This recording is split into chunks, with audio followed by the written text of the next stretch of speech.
Pakistan is the sixth largest country in the world by population. Very, very rich with natural resources. We have a middle class of 70 million people out of a population of 180 million people. In 2025, we expect the middle class to be 100 million strong, which means that they will be able to buy and afford things such as mobile phones, televisions, telephones, washing machines, etc. So it's a very large market. At the same time, we are also rich in natural resources. On the Indus Cascade, we can make 80,000 megawatts of electricity.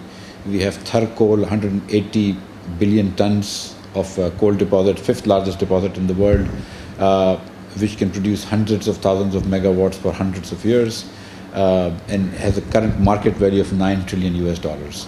We have huge copper resources in Balochistan, iron ore deposits in Punjab, so it's a very rich country, resource-rich country.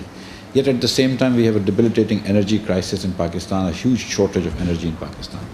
And the government now is focused on not just adding new generation to Pakistan, but also diversifying our generation from different sources, from solar, from wind, from coal, from gas, imported gas, LNG, as well as domestic gas, and biomass and biogas. So we want to do all like the menu of things so that we're not dependent on any one fuel. And at the same time, we want to do some other things, the reform of the energy sector, improvement in collection of bills, improvement in distribution and transmission, so that we bring down the losses of transmission and distribution. So the government of Pakistan is really desirous of getting investments in Pakistan, whether from Pakistanis or foreigners, in the energy sector. We feel that this will add to about 1.5 to 2% to our GDP every year. This is a very important thing for us. We still have hours of power outages, or load shedding as it's called in Pakistan, for many hours of the day.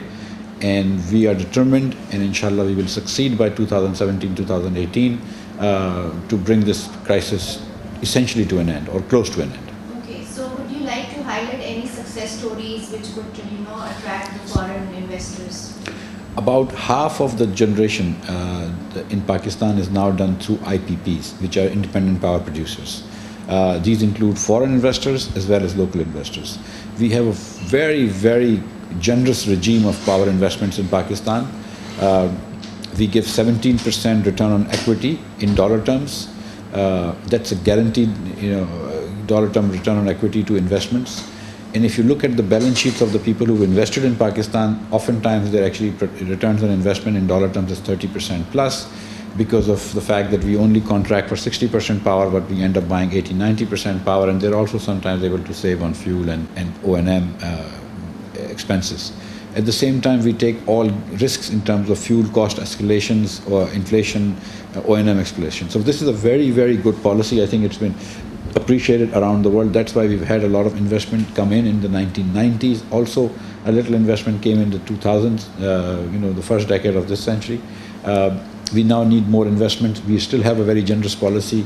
NEPRA, the National Power Regulator, has given a 17% return. Based on a 17% return, has given an 8.5 to 9 cents feed-in tariff or to power companies if they want to set up coal. Again, the coal risk is ours, as well as we are giving new incentives for wind. We are giving 13.5 cents for wind power. If you look at European countries now, some will give as low as 7.5 cents, so we're giving 6 cents more than what Europeans are giving. So we expect to attract a lot of investment. And there are any number of success stories, from HAPCO, who want to invest more in the Pakistan sector, to Nishad Group, who again want to invest more into Pakistan sector, to Sapphire Group, to Orient. All of these people who are already in power sector want to invest more. That speaks of the success they've had in the power sector. Any upcoming project, do you think, in energy sector? Oh yes, many projects. The government of Pakistan wishes to have coal-based power. Again, it's open to private sector. We already have a advertised tariff, feed-in tariff actually. So anybody can invest in coal. We are going to import LNG and then give it to power producers who can produce power from that. Those are projects. There are any number of hydroelectric projects. These are not dams, but these are run-of-the-river projects, as little as 15 to 20 megawatts to as much as 600, 800 megawatts. Actually, we even have hydroelectric dams for 4,000 megawatts, but those are things that the government is taking themselves, because 4,000 megawatt hydroelectric is a very large undertaking. But there's any number of projects in hydro. Also, we can come and invest in wind power and in solar, but our emphasis really is in hydro and from the private sector, and also in gas. So what message would you like like to give to foreign investors and the stakeholders to explore this opportunities in Pakistan's? Every time there is a challenge, there is an opportunity.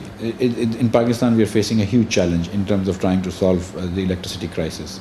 And that presents us with an opportunity that investors who come in all the generation companies that I talked about. But investments, we need not just in generation companies, we also need investments in power distribution, power transmission.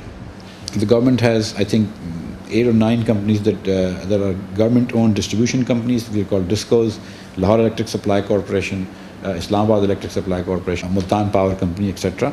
We are going to privatize them in the next 2-3 years. That's an opportunity for investors to come and buy, as well as there are transmission lines, because now new power stations, let's say the coal power that is being set up in Karachi or the coal power that is being set up in Thar, they will need extensive transmission cables, AC or DC transmission. Again, we are open to private sector investments in those areas, and we're giving 20% return on investment, dollar terms guaranteed. So there's any number of opportunities in the power sector that the private sector can come in. Okay, so the foreigners who are watching your interview, what do you think, what privileges they can get by investing in Pakistan?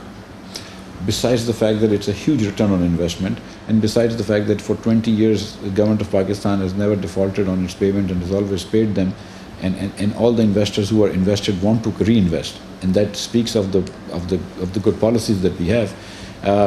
There's also this risk element that the government of Pakistan is willing to undertake, whether it's the wind risk with wind power in the initial power projects, whether it's the hydro risk in the hydropower projects, whether it's the fuel cost escalation risk in oil and gas and furnace oil, or O&M risk because of high inflation. We are willing to absorb all the risks. So there really is not a lot of risk that the foreign governments take. Then we give a sovereign guarantee for power offtake, and where we are not off-taking power, we will pay capacity payments. Then if you look at the history of Pakistan, we've had an episode of nationalization in 1970s. Even then, no foreigners' assets were touched. Since then, we've actually had laws which protect foreign investments in Pakistan. Many foreign investments who come require arbitration outside of Pakistan. We're okay with that as well. And the government of Pakistan also says that we will treat foreigners and locals exactly equally. There will be no legal distinction between them. They are allowed to own 100% of any project in Pakistan, in any sector, not just in power. They're allowed to repatriate their profits, sell the company and repatriate their capital. There are no exchange restrictions on them. So this really is a very, very good market for them. And Pakistan really is at the verge of takeoff. Like other countries, Asian tigers were at 20, 30 years before. And this is going to be a very rich country because of the resources that I outlined earlier in the interview. For foreign companies who are looking to do these investments, this is really the right time to enter Pakistan. It's a cheap time to enter Pakistan, and as Pakistan progresses, they will make a lot of profits. Sir, as you know that Abu Dhabi is conducting World Future Energy Summit exhibition. So what message would you like to give for the success?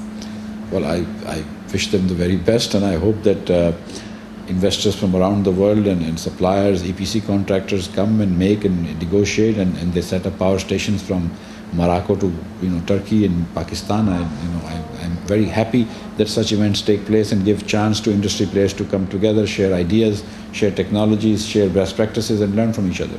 I'm grateful that the Exhibitors TV has